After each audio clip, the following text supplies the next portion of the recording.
A ver, hay historias que simplemente hay que contar. Historias de servicio, de esas que marcan a un país. Pero ¿qué pasa cuando ese país elige a quién recordar y a quién olvidar? Hoy vamos a meternos de lleno en un caso increíble.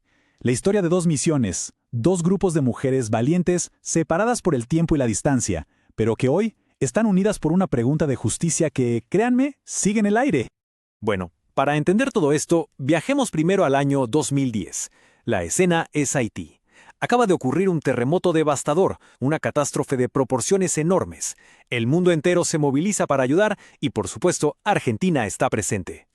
Y la respuesta de Argentina no fue solo enviar ayuda, fue también reconocerla, y con todas las letras. El gobierno emitió un decreto nacional para honrar, para celebrar formalmente el trabajo de las mujeres que estuvieron ahí, tanto las voluntarias de cascos blancos como las cascos azules. O sea, un reconocimiento oficial, público, un acto de justicia, como tiene que ser.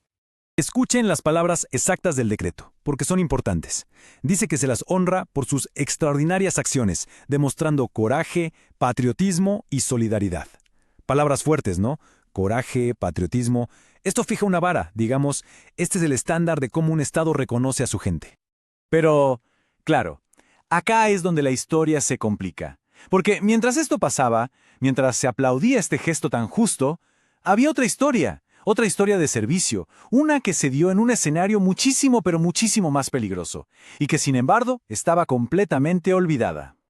Ahora vamos a hacer un salto en el tiempo. 15 años para atrás. Estamos en 1995, y el lugar no podría ser más distinto.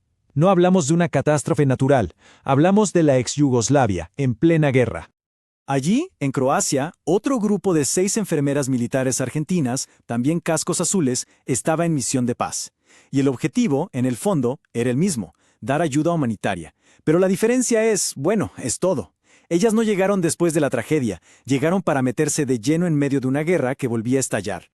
Ok, entonces, para que se entienda bien la dimensión de lo que estamos hablando, hay que poner las dos misiones una al lado de la otra. Mismo deber, servir, ayudar. Pero las circunstancias son la noche y el día. Y acá se ve clarísimo. Por un lado, Haití 2010, una respuesta a un desastre natural. Trágico, sí, pero un desastre natural. Por el otro, Croacia 1995, ayuda humanitaria en medio de un conflicto armado internacional que se reiniciaba. O sea, no es lo mismo ayudar entre los escombros que ayudar bajo las balas. Hay una diferencia abismal. Es que lo de Croacia fue inmediato. Miren esta cronología. El 1 de mayo de 1995 arranca la Operación Relámpago. Ese mismo día, el batallón argentino tiene su bautismo de fuego, o sea, ni tiempo de acomodarse.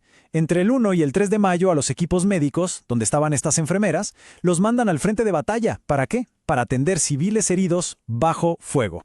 No fue una misión de paz tranquila, para nada. Estuvieron en el centro del conflicto desde el minuto 1. Y lo que hicieron queda registrado en el libro histórico del batallón. Y es impresionante, a ver. Establecieron puestos de socorro en la primera línea del frente. Le dieron atención médica a civiles serbios heridos. Protegieron a mujeres y a chicos en las instalaciones de la UNO. Ayudaron a evacuar a más de 4.000 refugiados, 4.000. E incluso hacían visitas médicas a domicilio en pueblitos donde no había nada, ningún tipo de sistema de salud. Esto no es servicio, es heroísmo puro y duro en una zona de combate. Y después de todo eso, después de arriesgar la vida de esa manera, ¿cuántos reconocimientos oficiales recibieron de su propio país? La respuesta es esta. 0. Ni uno. Silencio total. Un servicio extraordinario, respondido con un olvido absoluto.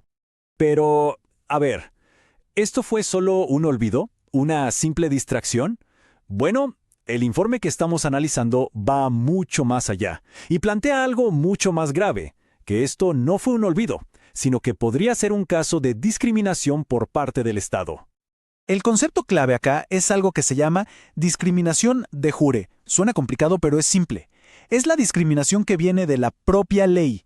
No es que alguien diga, a este grupo no lo reconocemos y punto. No, es cuando una ley o un decreto, como el que se hizo para Haití, que en principio es bueno, termina en la práctica excluyendo a otro grupo sin una razón justa. Y eso, claro, crea una desigualdad.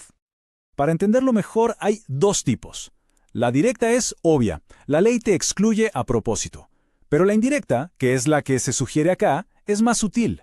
La norma parece neutral, parece justa para todos, pero el resultado final es que un grupo específico, en este caso las enfermeras de Croacia, queda afuera sin un motivo lógico. Y su servicio fue, como mínimo, igual de valioso, si no más peligroso. Y acá está el centro de todo el argumento legal, que se basa en lo que dice la Corte Interamericana de Derechos Humanos. Una diferencia de trato, para que no sea discriminatoria, tiene que tener una justificación objetiva y razonable. Entonces, la pregunta del millón es, ¿cuál fue la justificación objetiva y razonable para honrar a las de Haití y no a las de Croacia? ¿Existió alguna? Y todo esto nos lleva al fondo de la cuestión, que no es solo un tema legal, es un tema de memoria. Porque al final, un reconocimiento no es un papelito, no es una medalla en un cajón. Es la forma que tiene un país de decir, te vimos, valoramos lo que hiciste, sos parte de nuestra historia. Y por eso es tan importante que sus nombres no queden en el olvido. Así que vamos a darles, acá, el reconocimiento que se les negó. Ellas son la teniente Claudia Fátima Páez, la sargento María Inés Zárate, la sargento Silvia Haidt, la sargento Alejandra Muñoz, la sargento Ramona Susana Vega y la cabo primero Nancy Noemí Montes, que lamentablemente falleció años después. Pero esperen, porque la historia se pone peor. Esto ya no es olvido, es un agravio directo. Quizás sea el dato más increíble de todo esto. Porque no solo nunca las condecoraron, sino que mientras estaban en plena zona de guerra, su propio gobierno, el gobierno argentino de ese momento, les recortó el sueldo más de un 50%. Es difícil de creer. No solo no te reconozco, sino que te castigo económicamente mientras arriesgas tu vida. Al final del día, esto nos deja con una pregunta que va más allá de este caso. El reconocimiento es memoria, sí, pero sobre todo es justicia. Y la historia de estas 6 mujeres nos obliga a reflexionar. ¿Cómo elige una nación a quien recordar? ¿Qué historias contamos? ¿Y cuáles barremos bajo la alfombra? Y lo más importante, ¿qué dice de una sociedad las personas que elige olvidar? Porque en esa elección, en esa memoria selectiva, no solo se define quiénes fuimos, sino sobre todo, quiénes queremos ser.